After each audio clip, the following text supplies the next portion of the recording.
Friend कैसे हैं। स्वागत है आप सभी का हमारे इस YouTube channel open study area पर। लगे रहिए और बिल्कुल पूरी जान झोंक दीजिए अपने एक सीट के लिए। इसमें सहायता करने के लिए फिर से open study area YouTube channel आपको लेकर के आया हुआ है महामैराथन क्लास, जो कि भौतिकी का होगा। आज के इस वीडियो में हम संपूर्ण भौतिकी के क्वेश्चनों को देखने जा रहे हैं। और याद रखिए, अगर आप लाइव सेशन में हमारे जुड़े हुए हैं तो एक एक करके कमेंट करके आंसर बताते चलिएगा। तो आइए शुरुआत करते हैं पहले नंबर क्वेश्चन की तरह। और पहला क्वेश्चन है, निम्नलिखित में से कौन एक सदिश राशि नहीं है। ये वर्ड बहुत खतरनाक है। सदिश राशि है मत कह लीजिएगा, यहाँ पर प्रश्न है कि नहीं है। और याद रखिए, यदि हमारे चैनल पर नए हैं तो प्लीज चैनल को सब्सक्राइब कर लीजिएगा। जितने भी Bihar BPSC 7th phase teacher examinations के लिए क्वेश्चंस हो सकते हैं सिलेबस के अनुसार, उन सभी का वीडियोस हमने अपने यूट्यूब चैनल पर डाल दिया है। एक एक करके जरूर देख लीजिएगा। और याद रखिएगा, इसमें से हट करके एक भी क्वेश्चन आपके एग्जामिनेशंस में नहीं होने वाला होगा। इस सेशन को ध्यान से देखते चलिए, एक भी क्वेश्चन मत ड्रॉ कीजिएगा। निम्नलिखित में से कौन सा एक सदिश राशि नहीं है। तो भैया ये संवेग जो है सदिश राशि है, वेग जो है सदिश राशि है, लेकिन यहाँ पर सदिश राशि नहीं पूछा जा रहा है। और कोणीय वेग भी एक सदिश राशि है, और नहीं है तो वो क्या है, द्रव्यमान। ऑप्शन नंबर डी इसका सही आंसर हो जाएगा। निम्नलिखित में से कौन एक सदिश राशि नहीं है, तो कुल मिलाकर कहा जाएगा सदिश राशि नहीं है, अर्थात अदिश है। ऑप्शन नंबर डी इसका सही आंसर हो जाएगा। दूसरा नंबर क्वेश्चन है कि निम्न में से कौन सी सदिश राशि है। इस बार सदिश राशि चुनना है। तो सदिश राशि देख लीजिए, समय जो है एक अदिश राशि है, लंबाई एक अदिश राशि है, द्रव्यमान एक अदिश राशि है। और अगर कोई अदिश राशि नहीं है, यानी कुल मिलाकर कहा जाए कि सदिश राशि है, तो वो वेलोसिटी अर्थात वेग होती है, जिसका SI मात्रक मीटर प्रति सेकंड होता है, और वेग बराबर विस्थापन बटा समय होता है। आइए बढ़ते चलते तीसरे नंबर क्वेश्चन के साथ, और लगातार बने रहिए हमारे साथ और अपने दोस्तों में इसको जरूर शेयर कर लीजिए, क्योंकि आपके चलते और किसी और का कल्याण हो जाए तो इससे बेहतर जिंदगी क्या हो सकती है एक शिक्षक लाइफ की। हम अपनी पूरी जान झोंक देंगे, पूरी कोशिश झोंक देंगे इन बचे हुए 10 से 15 दिनों में कि आपका सिलेक्शन किसी भी हाल में किसी भी सूरत में हो जाए। ऊष्मा का SI मात्रक निम्नलिखित में से कौन सा है। तो ऊष्मा का SI मात्रक जूल होता है। ऑप्शन नंबर बी इसका सही आंसर हो जाएगा। भौतिकी का एक भी क्वेश्चन इससे हट करके नहीं होने वाला है। आगे क्वेश्चन देख लेते हैं। कार्य का मात्रक है, कार्य का मात्रक निम्नलिखित में से क्या है। तो सही आंसर है कार्य का SI मात्रक जो होता है वह जूल होता है। आगे बढ़ते चलते हैं। कार्य और ऊर्जा दोनों का SI मात्रक जूल होता है। अगला क्वेश्चन है, खाद्य ऊर्जा को हम किस इकाई में माप सकते हैं।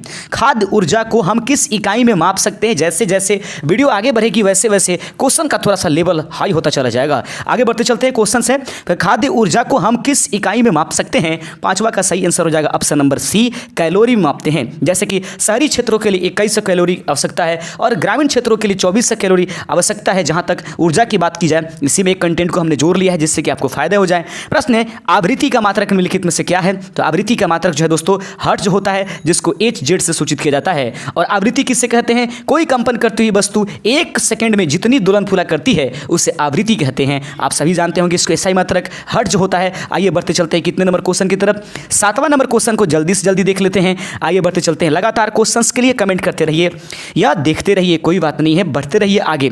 चुंबकीय क्षेत्र का मात्रक होता है। निम्नलिखित में से कौन सा वह मान है जो चुंबकीय क्षेत्र की मात्रक को बताता है। तो टेस्ला इसका सही आंसर हो जाएगा। दोस्त, यदि किसी कारणवश से अगर हमसे कोई मिस्टेक हो जाए और ये मान लीजिए कोई गलत आंसर पढ़ा जाए तो हमें मेंशन करा दीजिएगा, बुरा ना मानिएगा, क्योंकि हम भी इंसान हैं, कभी कभी गलतियां हो सकती हैं। क्यूरी किसकी इकाई है। क्यूरी निम्नलिखित में से किसकी इकाई है। 8वें का सही आंसर है, क्यूरी जो है रेडियो सक्रियता की इकाई है। मैडम क्यूरी के नाम पर ये पढ़ा, तो क्यूरी रेडियो सक्रियता का SI मात्रक होता है या मात्रक होता है। प्रकाश वर्ष इकाई है, अर्थात प्रकाश वर्ष से क्या मापी जाती है, ये प्रश्न पूछा गया है। सही आंसर है प्रकाश वर्ष जो है दूरी की मात्रक होती है, और यह खगोलीय पिंडों के बीच की दूरी निकालने के लिए प्रयोग की जाती है। उम्मीद करते हैं कि आप हमारे साथ मजे से पढ़ रहे होंगे और आपको अच्छा लग रहा होगा। अपने दोस्तों में जरूर शेयर कर लीजिए और हमें कमेंट में जरूर बताइए कि सर अगला वीडियो जो किस कंटेंट पर होना चाहिए, क्योंकि आपकी जो मूड होती है ना उसको पढ़ करके और उसके हिसाब से वीडियो डालने में और मजा आता है। जरूर कमेंट जरूर कीजिए, कमेंट पढ़ने में मजा आता है। एक प्रकाश वर्ष बराबर होता है, एक प्रकाश वर्ष निम्नलिखित में से किसके बराबर होता है। तो सही आंसर देख लीजिए। ऐसे तो आंसर आपको 9.46 10 के पावर 15 मीटर होना चाहिए, लेकिन अगर इसमें किलोमीटर लगा देता तो किलोमीटर के हिसाब से ये हो जाता है। सही आंसर 10वें का ऑप्शन नंबर ए हो जाएगा, 9.46 10 के पावर 15 मीटर, यानी 10वें का सही आंसर ऑप्शन नंबर आपके पास ए हो जाएगा। आगे बढ़ते चलते हैं। अगला क्वेश्चन है 11 नंबर क्वेश्चन को ध्यान से देखिए। प्रश्न कहता है, प्रश्न को ध्यान से देखिएगा, मजा आ जाएगा। प्रश्न देखिएगा, शून्य में स्वतंत्र रूप से गिरने वाली वस्तु की का मतलब क्या होती है? शून्य में स्वतंत्र रूप से गिरने वाली वस्तु का कि क्या होता है सर? इसमें से सही आंसर हो जाएगा उसका त्वरण हमेशा समान होता है। शून्य यानी कि निर्वात में गिरने वाली वस्तुओं का त्वरण हमेशा एक समान होता है। यही कारण है कि निर्वात में किसी वस्तु को आप एक साथ भारी वस्तु या हल्के वस्तु को गिराइएगा, कोई फर्क पड़ने वाला नहीं है, वह जो है एक साथ नीचे गिरने वाली है। इस प्रयोग को बताया था गैलीलियो गैलीली ने। आगे बढ़ते चलते हैं। गैलीलियो गैलीली ने जड़त्व के नियम का भी प्रतिपादन किया था। 12वें नंबर क्वेश्चन की तरफ जल्दी से जल्दी निकल चलते हैं। बने रहिए हमारे साथ और एनर्जेटिक रहिए, पूरा एनर्जी अपने साथ लगा रहिए, मनोबल मत घटाइए। एक सीट आपका है। एक समान वृत्तीय गति में, एक समान वृत्तीय गति में क्या होती है? 12 नंबर क्वेश्चन आपके सामने कि एक समान वृत्तीय गति में क्या होती है? तो सही आंसर हो जाएगा चाल अचर और वेग चर रहते हैं। ऑप्शन नंबर डी इसका सही आंसर हो जाएगा। चाल जो होता है अचर होता है और वेग जो होता है वह क्या होता है? चर होता है। 12वें का ऑप्शन नंबर डी इसका सही आंसर है। अगला क्वेश्चन आपके सामने है और अगले क्वेश्चन नंबर 13 को देख लेते हैं। प्रश्न कहता है कि रॉकेट का ऊपर जाना किस सिद्धांत पर कार्य करता है? बहुत मस्त क्वेश्चन। रॉकेट जो है ऊपर की तरफ जाती है तो उसमें कौन सा सिद्धांत काम करता है? सही आंसर है 13वें का ऑप्शन नंबर बी, उसमें संवेग संरक्षण का सिद्धांत काम करता है। तो रॉकेट का ऊपर जाना किस सिद्धांत पर काम करेगा? वो होगा संवेग संरक्षण। आगे बढ़ते चलते हैं। 14 नंबर क्वेश्चन आपके सामने है कि वस्तु की मात्रा बदलने पर अपरिवर्तित रहता है। यदि किसी वस्तु की मात्रा बदल दे तो फिर कौन सा ऐसा इसमें जो मान है वह बदल जाएगा? दोस्त याद रखिएगा कि आयतन बदल सकता है, लेकिन भार बदल सकता है, घनत्व बदल सकता है। अगर जिंदगी में कुछ और नहीं बदल सकता, अगर कोई चीज़ अगर किसी का नहीं बदल सकता है तो याद रखिएगा वस्तु की मात्रा बदलने पर अपरिवर्तित रहेगा। तो इस यहाँ पर देख लीजिएगा द्रव्यमान इसका सही आंसर, लेकिन यहाँ पर दिया गया है घनत्व। जो ऑप्शंस में देख रहा हूँ उसमें देख रहा है ऑप्शन नंबर डी, लेकिन याद रखिए द्रव्यमान अपरिवर्तित रहता है। वस्तु को आप क्या कर लीजिए? मात्रा बदल लीजिए, यानी कि इसको मात्रा की एक जगह से दूसरी जगह ले करके चले जाइए, तब वहाँ से। और अगर देखा जाए यहाँ पर मात्रा शब्द को अगर डिस्कशन करके देखते हैं तो थोड़ी सी कन्फ्यूजन होती है। मात्रा बदल ले यानी कि कोई वस्तु इतनी बड़ी है तो उसका आयतन जो है इसमें से जितने चीज़ों से ये मिल करके बना होगा वो उसका द्रव्यमान कहलाएगा। उस कंडीशंस में आप इसका द्रव्यमान कर सकते हैं। अगर कोई कन्फ्यूजन हुआ तो एक बार जरूर मेंशन किया जाएगा। न्यूटन की गति का प्रथम नियम कहलाता है। न्यूटन की गति का प्रथम नियम निम्नलिखित में से किसका नियम कहलाएगा? जड़त्व के नियम, या यूँ कहें कि जड़त्व के नियम को जब प्रतिपादित किया गया उसके बाद न्यूटन की गति के नियम जो है उसी का विशेष रूप होता है। तो कह दिया जाए क्वेश्चन कि बताइए न्यूटन की गति का प्रथम नियम जो है किसका विशेष नियम कहलाता है? जड़त्व का नियम। किसने दिया था? गैलीलियो गैलीली ने। जड़त्व कितने प्रकार के होते हैं? 2 प्रकार के, विराम के जड़त्व और क्या? गति के जड़त्व, जिसमें विराम के जड़त्व, गति जड़त्व, सारे उदाहरण भी आपके एग्जाम्स में पूछे जा सकते हैं। आइए 16 नंबर क्वेश्चन की तरफ भागते हैं और 16वां नंबर क्वेश्चन ये रहेगा आपके स्क्रीन पर। प्रश्न कहता है जल में तैरना न्यूटन की गति के किस नियम के कारण हो संभव है? जल में तैरना न्यूटन की गति के किस नियम के कारण है? तो याद रखिएगा प्रत्येक क्रिया के विपरीत में एक प्रतिक्रिया होती है। इसको न्यूटन की गति के तृतीय नियम में बताया गया था। जब आदमी तैरता है तो अपने हाथों को आगे मारता है, जिसके वजह से वो क्या करता है? पीछे की तरफ उसको धक्का देता है। न्यूटन की गति का तृतीय नियम ऑप्शन नंबर सी का सही आंसर हो जाएगा। 17 नंबर क्वेश्चन है पृथ्वी के तल का पलायन वेग कितना होता है? बहुत मस्त क्वेश्चन है। पृथ्वी के तल का पलायन वेग कितना होता है? राइट आंसर 17 का ऑप्शन नंबर ए 11.2 किलोमीटर प्रति सेकंड होता है। पृथ्वी के तल का पलायन वेग जो होता है 11.2 किलोमीटर प्रति सेकंड होता है। अगला क्वेश्चन है 18 नंबर क्वेश्चन, चाबी घड़ी में कौन सी ऊर्जा होती है? चाबी घड़ी में कौन सी ऊर्जा होती है? 18 का सही आंसर ऑप्शन नंबर बी हो जाएगा। चाबी घड़ी में जिसको पहले की घड़ियां जो आती थी ना उसमें बैटरी ना होती, तो उसको चाबी नचा दीजिए, उसके बाद वही धीरे धीरे कुंडली धीरे धीरे खुलती रहती थी और जो उसमें ऊर्जा था वो इसके जो ध्रुव होते हैं उसको नचाती रहती थी, सुइयां चलती रहती थी, उसमें स्थितिज ऊर्जा हुआ करता है। झूला झूलती हुई लड़की अगर खड़ी हो जाए तो दोलन का आवर्तकाल क्या होगा? यदि कोई लड़की जो है झूला झूल रही है, झूले में बैठी हुई है, वो नाव वाला झूला आगे पीछे कर रहा है, और यदि किसी कारणवश में वो लड़की खड़ी हो गई तब क्या होगा? झूले पर क्या असर आ जाएगा? याद रखेंगे झूला का जो आवर्तकाल है कम हो जाएगा। आवर्तकाल क्या हो जाएगा? कम हो जाएगा, घट जाएगा। गहराई बढ़ने पर द्रव का दाब निम्नलिखित में से क्या होता है? गहराई बढ़ने पर द्रव का दाब निम्नलिखित में से क्या होता है? 20वें का सही आंसर है कि गहराई बढ़ने से द्रव का द्रव्य जो होता है उसका दाब बढ़ता है। गहराई बढ़ने पर द्रव का दाब बढ़ता है। 21 नंबर क्वेश्चन आपके सामने है। प्रश्न कहता है बर्फ पर स्केटिंग करना प्रदर्शित करता है कि दाब बढ़ाने पर बर्फ का गलनांक क्या होगा? 21 नंबर क्वेश्चन आपके सामने है कि बर्फ पर स्केटिंग करना प्रदर्शित करता है कि दाब बढ़ाने पर बर्फ का गलनांक निम्नलिखित में से क्या होता है? 21 का सही आंसर होगा ऑप्शन नंबर बी, घटता है। याद रखिएगा प्रश्न है कि बर्फ पर स्केटिंग करना प्रदर्शित करता है कि दाब बढ़ाने पर बर्फ का गलनांक निम्नलिखित में से क्या होता है। 21 का ऑप्शन नंबर बी इसका सही आंसर हो जाएगा, घटता है। 22 नंबर क्वेश्चन अगर आपके सामने है, 22वां नंबर क्वेश्चन कहता है ऊंचाई पर चढ़ता हुआ व्यक्ति आगे की ओर क्यों झुक जाता है। ऊंचाई पर चढ़ने वाला व्यक्ति जो होता है आगे की ओर झुकता है, इसका मुख्य कारण क्या है। दोस्त याद रखिएगा, साइंस के क्वेश्चन इसी तरह से मिलने वाले हैं, जबरदस्त एकदम सेट कर जाइए और फिट हो जाइए हमारे साथ, देखते रहिएगा। आगे क्वेश्चन है, मुझे भी पढ़ करके मजा आ जा रहा है। ऊंचाई पर चढ़ता हुआ व्यक्ति आगे की ओर क्यों झुक जाता है। 22वें का सही आंसर है ऑप्शन नंबर सी, अपने स्थायित्व को बढ़ाने के लिए ऊंचाई पर चढ़ता हुआ व्यक्ति आगे की ओर झुक जाता है। 23 नंबर क्वेश्चन आपके सामने है। 23वां नंबर क्वेश्चन कहता है एक गिलास में पानी पर बर्फ तैर रही है। जबरदस्त क्वेश्चन, समझिएगा ध्यान से। एक गिलास में पानी पर बर्फ तर रही है, जब बर्फ पूर्णतः पिघल जाता है तो पानी का तल का क्या होगा। देख लीजिएगा, पानी के तल पर कोई प्रभाव पड़ने वाला नहीं है। यह आर्किमिडीज का जो सिद्धांत है उत्प्लावनता, उसके नियम की जितना बर्फ जो है नीचे धंसी हुई है उतना ही पानी ऊपर आया होगा, और जैसे ही वो गल जाएगी कोई परिवर्तन होने वाला नहीं है। 23वें का ऑप्शन नंबर सी हो जाएगा। बीपीएससी ने इस क्वेश्चन को पूछ भी लिया है। आगे क्वेश्चन है 24 नंबर, पानी का घनत्व अधिकतम होता है। पानी का घनत्व निम्नलिखित में से कितना होता है सर। पानी का घनत्व अधिकतम होता है 4 डिग्री सेल्सियस। 24 का ऑप्शन नंबर सी हो जाएगा। यही कारण है कि कभी कभी बर्फीले क्षेत्रों में झील वगैरह होती है तो ऊपर का जो पानी है वो बर्फ जम जाता है, लेकिन नीचे की मछलियां जिंदा रहती हैं क्योंकि उसका अधिकतम घनत्व कितना होता है 4 डिग्री सेल्सियस। नीचे का तापमान जो होती है वह 4 डिग्री सेल्सियस तक रहती है, इसलिए जलीय जीव उसमें जिंदा रहते हैं। आगे क्वेश्चन है 25 नंबर क्वेश्चन, वर्षा की बूंदें गोलाकार होती है, इसका मुख्य कारण क्या है। सतहों की तनाव के कारण, वर्षा जल की श्यानता के कारण, वायु के वातावरणीय घर्षण के कारण। 25 का सही आंसर हो जाएगा। सतही तनाव की वजह से वर्षा की बूंदें जो होती हैं वह गोलाकार होती है। 25 का ऑप्शन नंबर ए हो जाएगा। 26 नंबर क्वेश्चन देख लीजिए, किसी वस्तु का ताप किसका सूचक है। किसी वस्तु का ताप निम्नलिखित में से किसका सूचक है। तो जी हाँ दोस्तों, किसी वस्तु का तापमान जो होती है वह किसका सूचक है, तो उसके अणुओं की औसत गतिज ऊर्जा के कारण। किसी वस्तु का तापमान, उसके अंदर पाई जाने वाली जो अणु होती है वह औसत गतिज ऊर्जा करती है, इसके कारण से कोई वस्तु का तापमान बनता है। 26 नंबर क्वेश्चन हो गए हैं। आइए बढ़ते चलते 27 नंबर क्वेश्चन की तरफ। देखिएगा दोस्तों, 26 नंबर क्वेश्चन के बाद 27 की तरफ बढ़ेंगे और आज लगभग 100 से प्लस क्वेश्चन को रखेंगे और इसके अलावा कुछ नहीं। अपना समय थोड़ा सा दे दीजिए आप हमें, जिंदगी भर आपके जीवन में याद रहेगा एक चैनल ओपन स्टडी एरिया। मानव शरीर का तापमान 98 डिग्री फ़ारेनहाइट 98.6 डिग्री फ़ारेनहाइट होता है। सेल्सियस स्केल पर यह मान कितनी होती है। आसान सा क्वेश्चन है। 27 का सही आंसर ऑप्शन नंबर सी हो जाएगा कि मानव शरीर का तापमान जो होती है 37 डिग्री सेल्सियस होता है, और उसके बाद जो मानव शरीर का तापमान फ़ारेनहाइट में होता है वह होता है कितना, 37 डिग्री सेल्सियस। आगे बढ़ते चलते हैं। 28 नंबर क्वेश्चन आपके सामने है कि किस तापमान पर सेल्सियस और फ़ारेनहाइट तापमापियों के मान एक समान होंगे। किस तापमान पर सेल्सियस और फ़ारेनहाइट तापमापियों के मान निम्नलिखित में से एक समान हो जाएंगे। कुछ घबराने की जरूरत नहीं है, सही आंसर है -40 डिग्री सेल्सियस पर सेल्सियस मान और फ़ारेनहाइट मान दोनों आपस में बराबर होते हैं। एकदम याद रखना है, पानी का अधिकतम घनत्व कितना होता है 4 डिग्री सेल्सियस, और तापमान सेल्सियस और फ़ारेनहाइट दोनों एक समान कब होते हैं। सही आंसर है -40 डिग्री सेल्सियस पर। 29 नंबर क्वेश्चन आपके सामने है। प्रश्न कहता है जल को 0 डिग्री से 10 डिग्री तक गर्म किए जाने पर उसका आयतन क्या होता है। जल को 0 डिग्री से 10 डिग्री सी तक गर्म किए जाने पर उसका आयतन निम्नलिखित में से क्या होता है। सही आंसर हो जाएगा 29 का ऑप्शन नंबर सी, पहले घटता है और फिर बढ़ता है।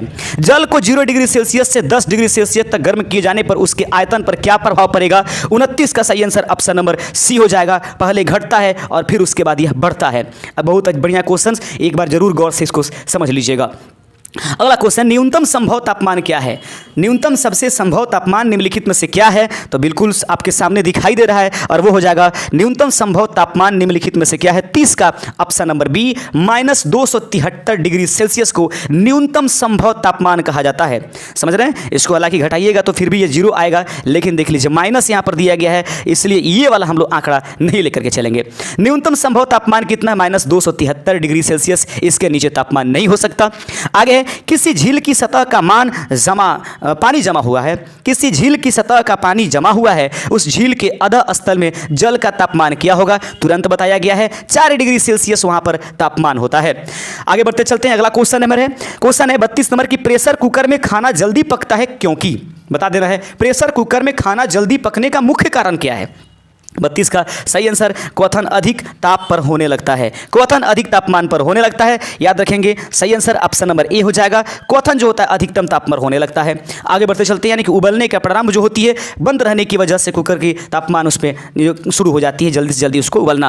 उबलते जल की अपेक्षा भाप के जलने से अधिक कष्ट होता है, क्योंकि उबलते जल की अपेक्षा भाप की गुप्त ऊष्मा क्या होती है। जी हाँ, ये कभी कभी क्वेश्चन पूछ देगा कि बता दीजिए कि क्या कारण है कि अगर आप गर्म पानी में हाथ डालते हैं तो उतना हाथ नहीं जलता जितना कि उसका ढक्कन अगर बर्तन का हटाते तो उसके भाप से हाथ जो जल जाता है। इसका कारण क्या है, गुप्त ऊष्मा क्या होती है, इसका ये पूछा गया है। तो ये कारण तो होता है गुप्त ऊष्मा, लेकिन ये गुप्त ऊष्मा होता क्या है, वो कम होता है या ज़्यादा होता है। राइट आंसर हो जाएगा यह मान जो होती है अधिक होती है, गुप्त ऊष्मा का मान अधिक होता है उबलते हुए पानी की तुलना में। 33 का ऑप्शन नंबर 20 का सही आंसर हो जाएगा। 34 नंबर क्वेश्चन आपके सामने है, निम्नलिखित में से किसकी विशिष्ट ऊष्मा सबसे अधिक है। निम्नलिखित में से किसकी विशिष्ट ऊष्मा सबसे अधिक होती है, कुछ नहीं सोचना है, सबसे अधिक विशिष्ट ऊष्मा कभी पूछ दे सही आंसर हो जाएगा पानी की विशिष्ट ऊष्मा सबसे अधिक होती है। निम्नलिखित में से किसकी विशिष्ट ऊष्मा सबसे अधिक होती है, पानी इसका राइट आंसर हो जाएगा। आइए बढ़ते चलते हैं 35 नंबर क्वेश्चन। यदि गैस का आयतन स्थिर बनाए रखा जाए तो ताप के बढ़ने पर गैस का दाब पर क्या असर पड़ेगा। प्रश्न आपके सामने पूछा गया है कि यदि गैस का आयतन स्थिर बनाए रखा जाए तो ताप के बढ़ने पर गैस के दाब पर क्या प्रभाव पड़ने वाला है। सही आंसर है 35 का ऑप्शन नंबर ए, वह बढ़ेगा। यदि गैस का आयतन स्थिर बनाए रखा जाए तो ताप बढ़ाया जाए तो गैस का दाब भी क्या होगा, बढ़ते जाएगा। आगे क्वेश्चन 36 नंबर, थर्मस फ्लास्क में ऊष्मा का क्षय रोका जा सकता है। थर्मस फ्लास्क में ऊष्मा का क्षय किसके द्वारा रोका जाता है। राइट आंसर हो जाएगा ऑप्शन नंबर बी, विकिरण से। याद रखेंगे प्रश्न है कि थर्मस फ्लास्क में ऊष्मा का क्षय रोका जा सकता है, किससे रोका जा सकता है। 36 का ऑप्शन नंबर बी, विकिरण से रोका जाता है। आगे बढ़ते चलते हैं, 37 नंबर क्वेश्चन है, निम्नलिखित द्रवों में कौन सा ऊष्मा का बहुत अच्छा चालक है। निम्नलिखित द्रवों में कौन सा ऊष्मा का सबसे अच्छा चालक कहा जाएगा। 37 को गौर से देख लेना है और उसको पारा आंसर कर देना है, यानी मरकरी। यही कारण है कि इसका प्रयोग थर्मामीटर में किया जाता है शरीर के तापमान अर्थात फीवर यानी बुखार को मापने में। 38 नंबर क्वेश्चन की तरफ आगे चलते चलते हैं, आइए बढ़ते चलते हैं। 38 नंबर क्वेश्चन बने रहिए हमारे साथ, हटने की जरूरत नहीं है। आप हटे यानी कि ध्यान हटी दुर्घटना घटी वाली बात हो जाएगी। अच्छे उत्सर्जक अच्छे अवशोषक होते हैं, यह नियम किसने दिया था। अच्छे उत्सर्जक जो होते हैं अच्छे अवशोषक होते हैं। 38 का राइट आंसर आपके पास ऑप्शन नंबर डी हो जाएगा। यह जो है किरचॉफ का नियम कहलाता है। 38 नंबर का क्वेश्चन कहता है अच्छे उत्सर्जक अच्छे अवशोषक भी होते हैं, यह नियम किसने दिया था। मुझे थोड़ा सा इस पर डाउट्स लग रहा है, अगर आपको थोड़ा सा इसको आप लोग ड्रॉप कर देंगे, एक बार देख लीजिएगा। किरचॉफ का नियम जो होता है वह किरचॉफ ने धारा से संबंधित नियम दिया था, अच्छे उत्सर्जक अच्छे अवशोषक। हालांकि यहाँ पर आप किरचॉफ या कर लीजिए, एक बार देख लीजिएगा, बट कोई बात नहीं, यहाँ तक मुझे थोड़ा सा डाउट लग रहा है, बट कोई बात नहीं है। निम्नलिखित में से कौन ऊष्मा का सबसे अच्छा सुचालक है। निम्नलिखित में से कौन ऊष्मा का सबसे अच्छा सुचालक है। 39 का सही आंसर ऑप्शन नंबर सी हो जाएगा, आश्रित पानी का। निम्नलिखित में से कौन सा ऊष्मा का सबसे अच्छा चालक होगा, जो दिया गया है उसमें आश्रित पानी जो होगा वो सबसे अच्छा सुचालक माना जाएगा।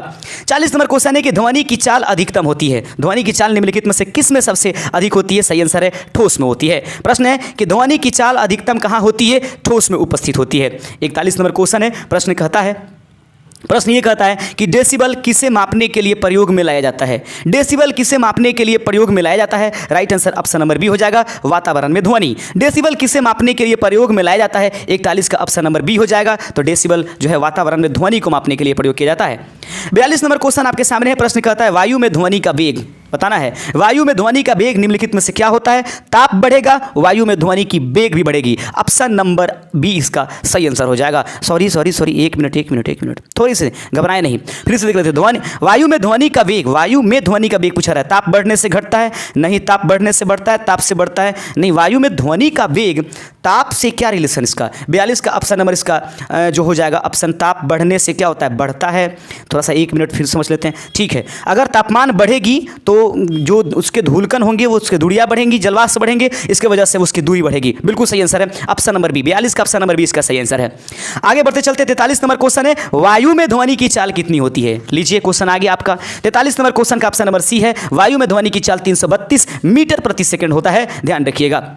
अगला क्वेश्चन है कि स्त्रियों की आवाज़ पुरुषों की आवाज़ से किस कारण से पतली होती है? स्त्रियों की आवाज़ पुरुषों की आवाज़ से किस कारण से पतली होती है? ये प्रश्न थोड़ा छोटा कर लेते हैं ताकि सभी ऑप्शन हमारे सामने आ जाए। 44 नंबर क्वेश्चन आपके सामने है और प्रश्न को देख रहे हैं। प्रश्न कहता है स्त्रियों की आवाज़ पुरुषों की आवाज़ से किस कारण से पतली होती है? राइट आंसर हो जाएगा स्त्रियों की ध्वनि का तरत्व पुरुषों की ध्वनि के तरत्व से अधिक होता है। हाँ बिल्कुल, महिलाएं जो होती हैं, लड़कियां जो होती हैं, उनके ये हमने गर्दन में होता है ना ट्रैकिया के सामने, वो भाग नहीं निकलता है, लेकिन पुरुष में देखिएगा निकला रहता है, जिस कारण उसके तरत्वता अधिक हो जाती है और सुरीली आवाज़ होती है स्त्रियों की। आगे बढ़ते चलते हैं।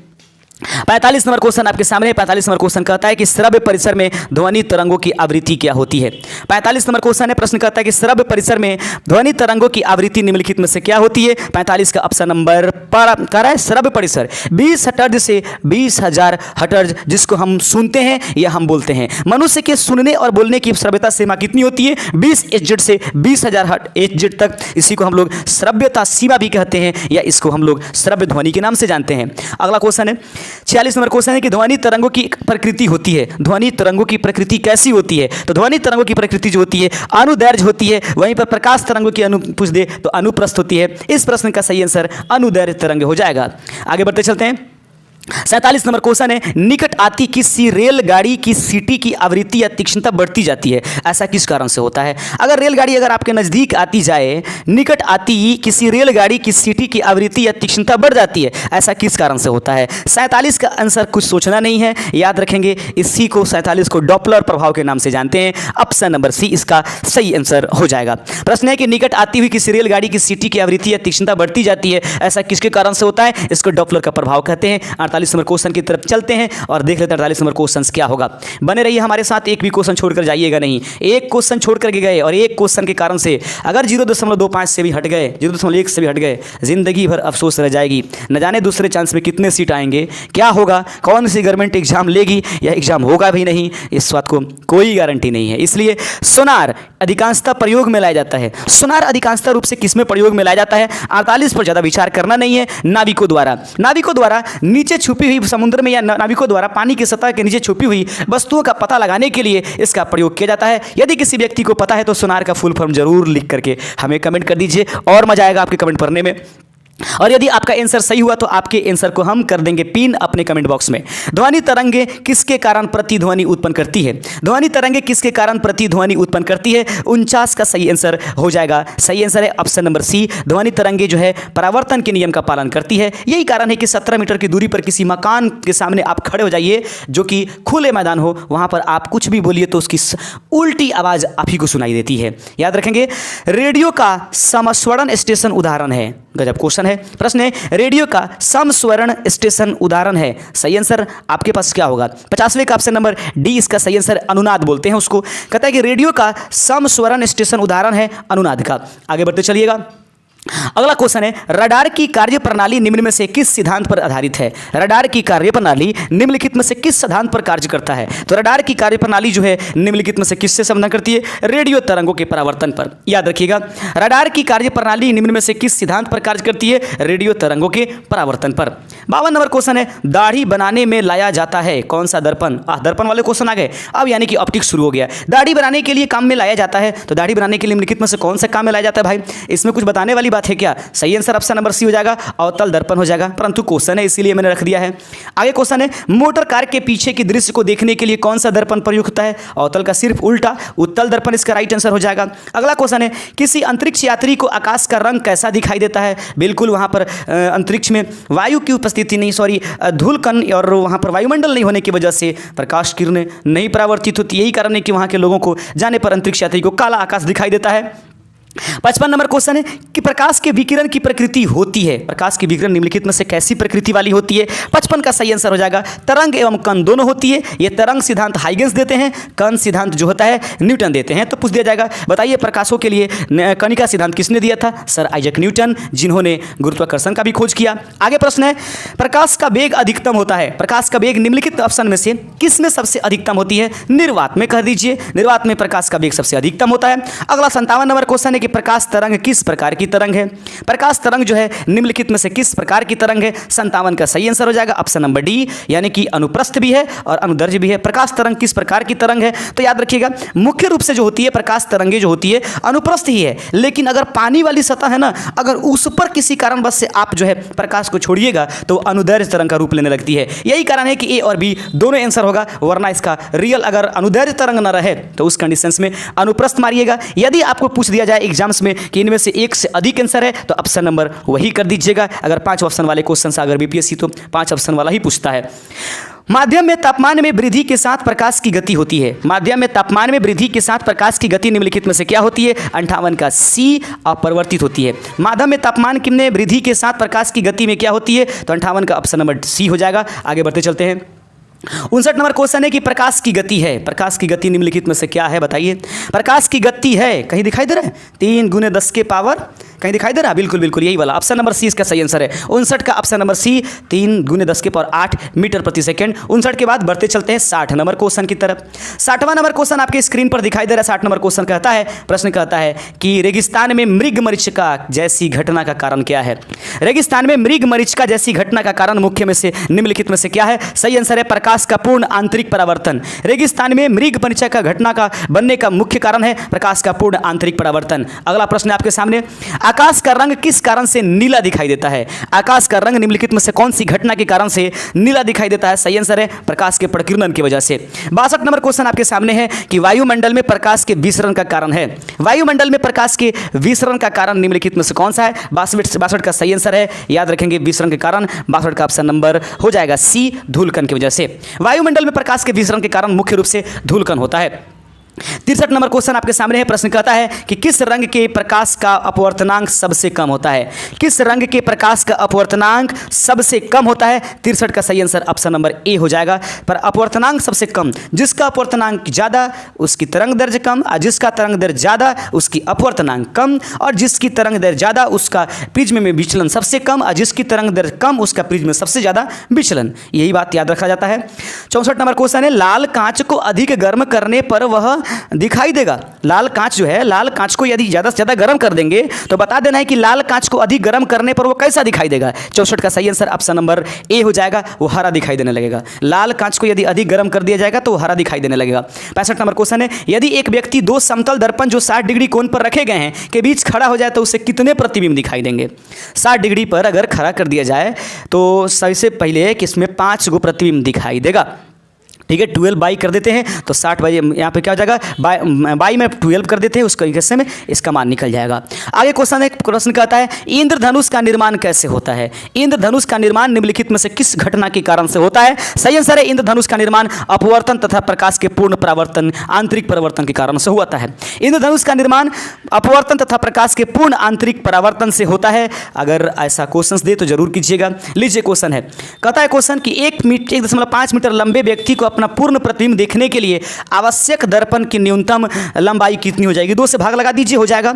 2 से भाग लगा दीजिएगा, हो जाता है। जब ऐसे क्वेश्चन पूछ दिया जाए 1.5 मीटर लंबे तो जो भी आदमी का ये होगा उसमें भाग लगा दीजिएगा 2 से, निकल करके आ जाएगा 0.75। आगे बढ़ते चलते हैं।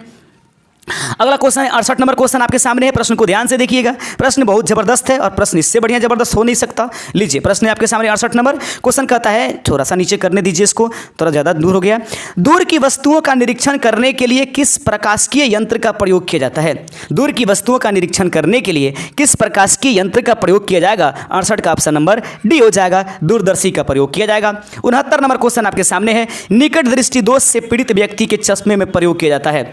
निकट दृष्टि दोष से पीड़ित होने वाले व्यक्ति के चश्मे में निम्नलिखित में से कौन सा प्रयोग किया जाता है। 69 का ऑप्शन नंबर बी हो जाएगा, अवतल लेंस का प्रयोग किया जाएगा। निकट दृष्टि दोष को दूर करने के लिए अवतल और दूर दृष्टि दोष को दूर करने के लिए उत्तल। आगे बढ़ते चलते हैं। 69 के बाद आ जाएगा 70। देखते हैं 70 नंबर क्वेश्चन क्या है। लीजिए, त्वरित चालक बनाए जाते हैं। जबरदस्त क्वेश्चन।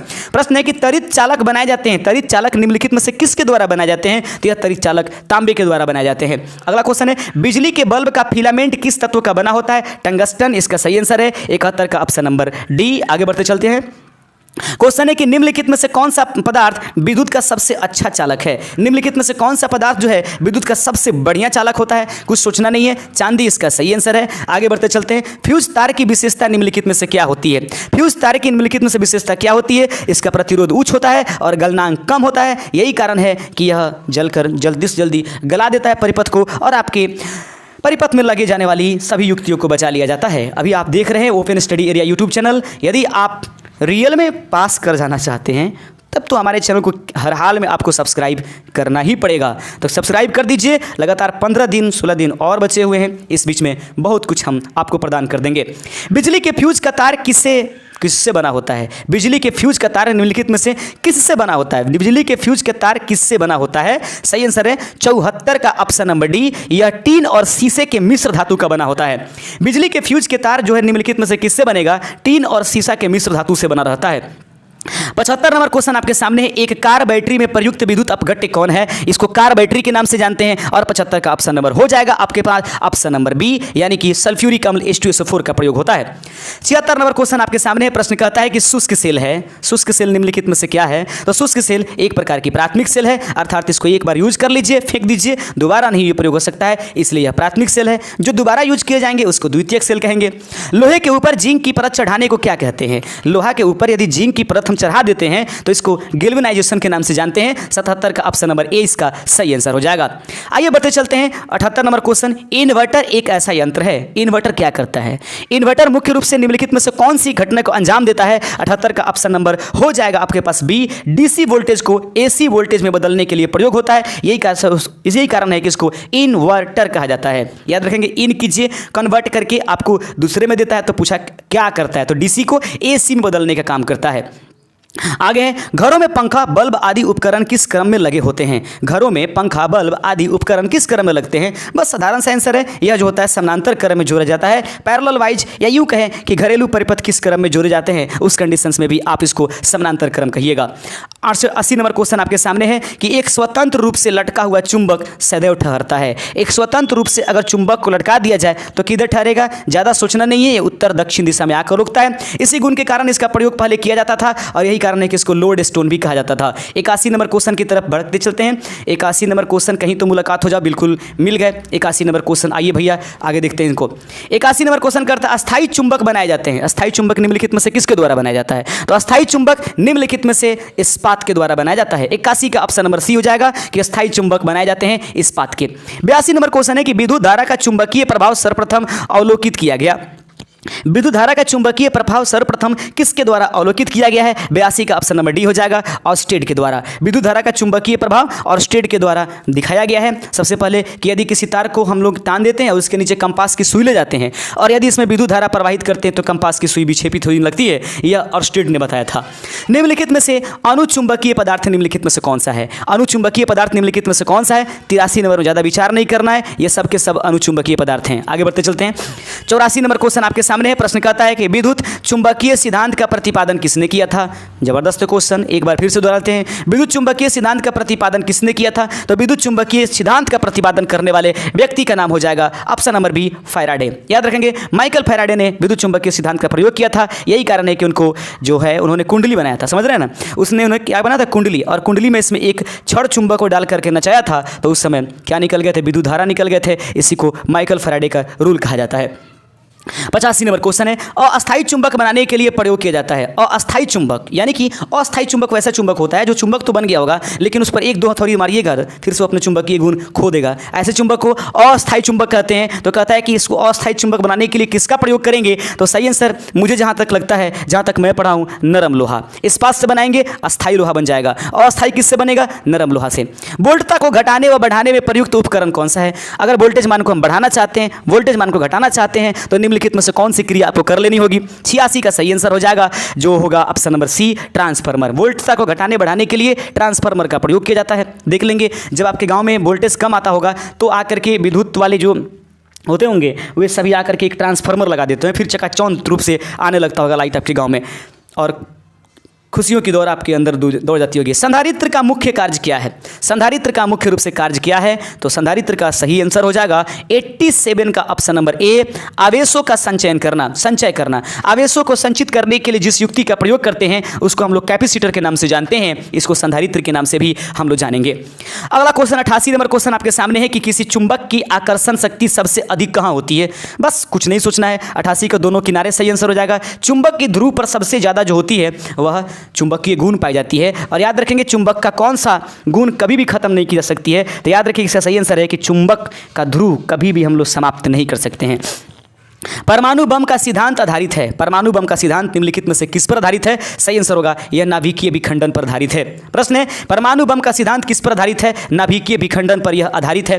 90 नंबर क्वेश्चन आपके सामने है कि हाइड्रोजन बम आधारित है। हाइड्रोजन बम निम्नलिखित में से किस पर आधारित है? तो हाइड्रोजन बम नाभिकीय संलयन पर काम करता है। अब हम लोग परमाणु आधुनिक जो भौतिकी है वो उसमें हम चल चुके हैं। अब नाभिकीय परमाणु का आकार कितना होता है? एकदम इंपॉर्टेंट क्वेश्चन, 91 का सही आंसर ऑप्शन नंबर डी हो जाएगा। नाभिकीय परमाणु का आकार 10 के पावर -15 मीटर होता है। मिली माइक्रो नैनो पिको 369 और 369 12 15 milli micro nano pico femto, यानी कि फेम्टो होता है ना। कितना होता है? तो 1 फेम्टो होता है। नाभिकीय रिएक्टरों में ऊर्जा उत्पन्न होती है। नाभिकीय रिएक्टरों में ऊर्जा किसके द्वारा उत्पन्न होती है? 92 का सही आंसर ऑप्शन नंबर सी हो जाएगा। नियंत्रित विखंडन के द्वारा इसको नियंत्रित विखंडन कराया जाता है, लेकिन यह नियंत्रण में होता है। और नियंत्रित नहीं होके ना तो बस तो परमाणु बम की तरह काम करने लगेगा। तो सही आंसर है नियंत्रित विखंडन द्वारा नाभिकीय रिएक्टरों से हम ऊर्जा प्राप्त करते हैं।